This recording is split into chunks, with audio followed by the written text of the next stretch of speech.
Muchas veces en este programa hemos hablado de Colón, ¿Sí? distintos aspectos de su gesta, etcétera, etcétera. Como todos saben,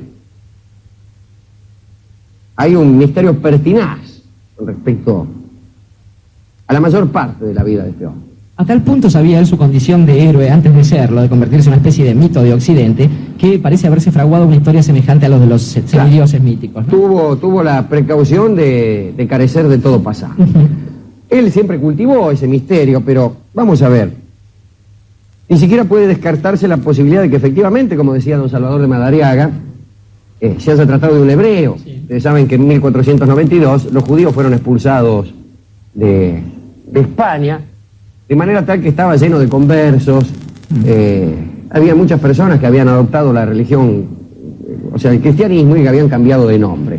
Entre ellos, y aquí un argumento a favor de esa teoría, el propio mentor de don Cristóbal en la corte, don Luis de Santángel, que era judío por todas sus ramas, judío converso. Así que es muy probable que haya sido Colón hijo de conversos o converso él mismo, pero no se puede saber, no se sabe. No hay absolutamente ninguna prueba ni a favor ni en Su contra. apellido, que remite a las palomas, también nos podría permitir sospechar eso, Sí, ¿no? pero ahora Sería. vamos a ver algo interesante acerca del apellido. También se habla del ardor religioso de Colón, más propio del neófito que del cristiano viejo, pero en fin.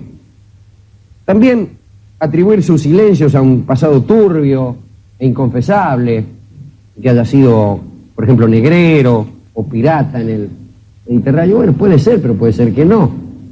La explicación de su origen humilde es suficiente para esto, en un hombre que tenía en el protocolo de la corte el lugar siguiente al de la familia real, de manera que había una buena razón para ocultar, aunque más no sea un origen humilde, pero el hecho es que ocultó toda su primera juventud, y bien puede haber sido negrero o pirata o qué sé yo qué, no se sabe.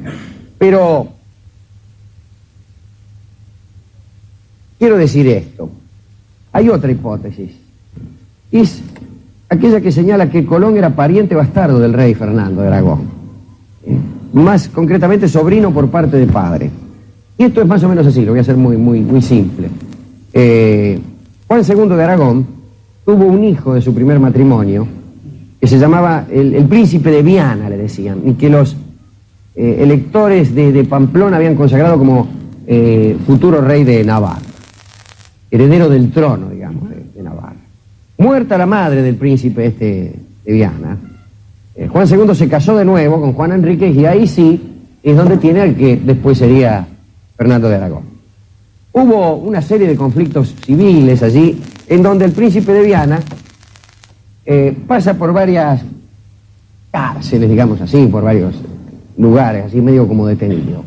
Entre ellos, el castillo de San Salvador de Puerto Colón, en Mallorca, que no se llama Puerto Colón en homenaje a Colón, sino que se llamó así siempre. Y allí el príncipe parece que tuvo amores con una mujer de apellido Colón, como muchos había allí, que se llamaban el solariego correspondiente a ese mismo lugar, Colón. Y de ella tuvo 3 hijos, Bartolomé, Diego y Cristóbal, que son por otra parte nombres muy mallorquines, muy comunes. Diego usted agregaría Santiago, justamente, o sea, Jacobo, digamos. Yago, claro. Quiere decir que Cristóbal Colón sería sobrino del rey, y eso justificaría, por ejemplo, que Colón bautizara la primera isla que encontró en América con el nombre de San Salvador, castillo donde quizá nació.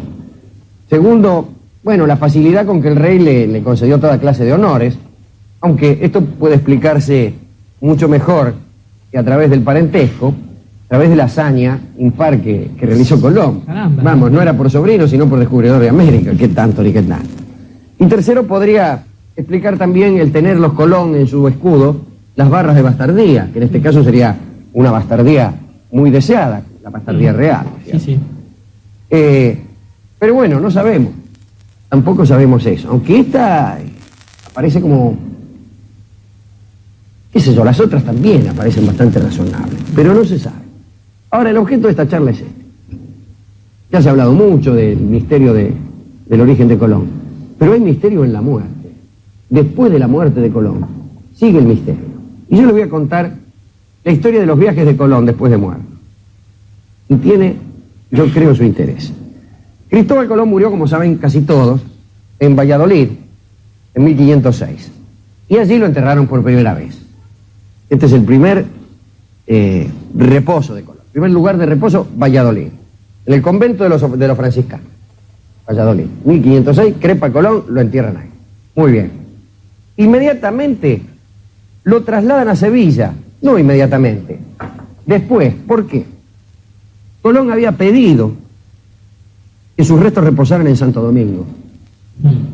Entonces, cumpliendo con esa voluntad, lo trasladan primero a Sevilla, donde lo ponen ahí en la cartuja de Santa María de las Cuevas, a la espera de ser conducido después a Santo Domingo, donde él había pedido descansar para siempre. Ahí lo tienen. Después, lo trasladan a Santo Domingo. Pero sucede que en 1795 España cede a Francia la parte de la isla donde estaba Colón. Entonces, un marino, don Gabriel de Aristizábal, estaba ahí con una flota, lo embarca en un buque que se llamaba El Descubridor y lo vuelve otra vez a La Habana. Primero a La Habana, hace una escala en La Habana antes de volver a Sevilla. Y ahí estuvieron un buen rato hasta volver a Sevilla, esta vez en la catedral. Hasta ahí solamente parece un largo periplo. Valladolid, Sevilla, Santo Domingo, La Habana, otra vez Sevilla, la catedral. Su ruta, diría alguno, muy literalmente. Pero resulta que cuando los restos de Colón estaban en Cuba, aparece un tipo que era enviado del Papa, Monseñor Roque Cochia,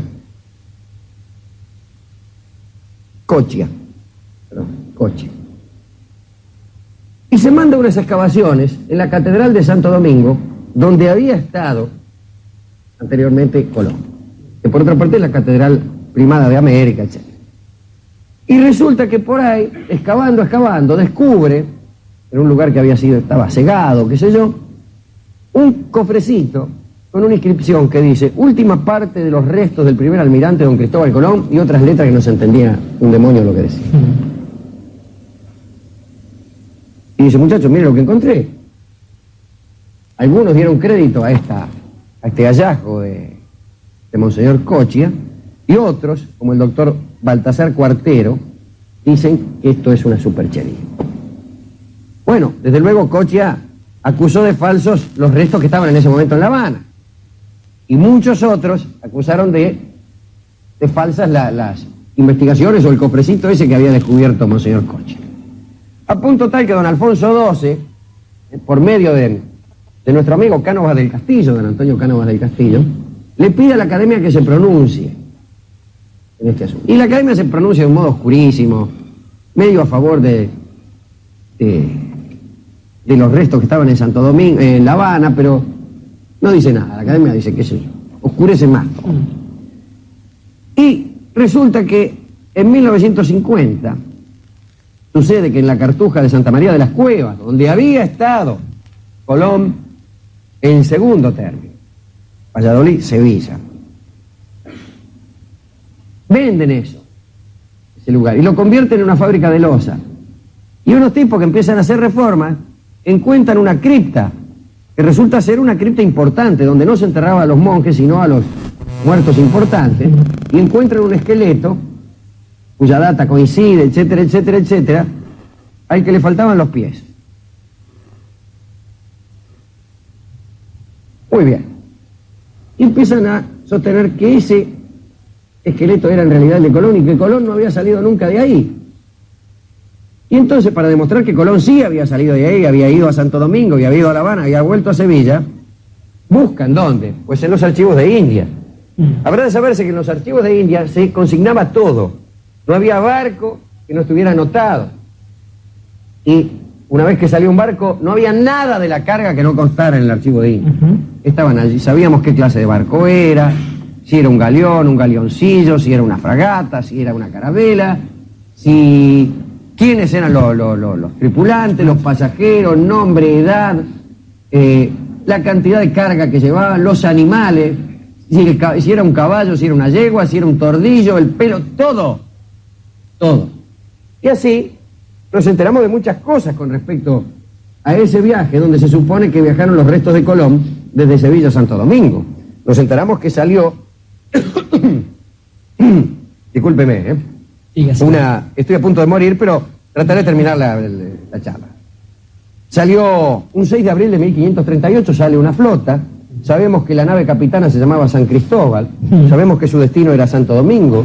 Sabemos quién la comandaba. Y nada menos que un amigo nuestro, a Hernando de Soto. Justamente. Aquel en cuyo honor después anduvo en Mississippi. Por Norteamérica. Por eso hay un auto norteamericano que se llama así, el de Soto. Que tiene un indio de cabeza alargada en la punta de... Este amigo de Soto comandaba aquella flota.